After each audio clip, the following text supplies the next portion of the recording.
ઉભા બા હવે તમે શું કરો છો? જો પિઝા સોસ લગાવ્યો, પિઝા સોસ લગાવીને પછી ટોપિંગ કરું ઉપર.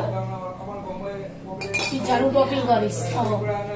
પિઝાનું ટોપિંગ કરીશ જેમાં ગાજર, કેપ્સિકમ, ગાજર નહીં, capsicum, green paper, red paper અને ગાર્લિક.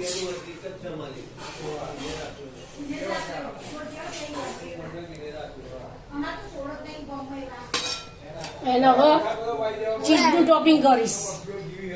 ચીઝનું ટોપિંગ કરીશ. જો આવી રીતે ચીઝનું ટોપિંગ કરવું પડે ને. હવે આપણે ચીઝ ગ્રાઇન્ડ કરી દઈશું.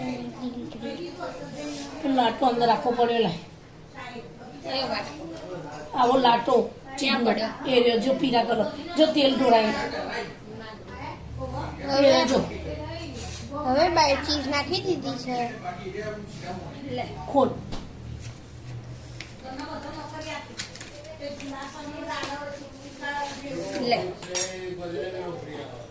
જેટલી વધારે ચીઝ નાખશું એટલી વધારે પીઝા બનશે.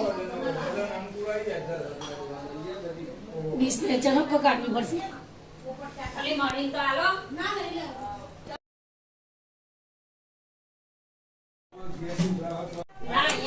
Finally pizza ready. Finally pizza ready. કેવું છે બા પીઝા? બસ પૂરા થઈ ગયા. બધાને ખવડાવી દીધા પિઝા બનાવીને.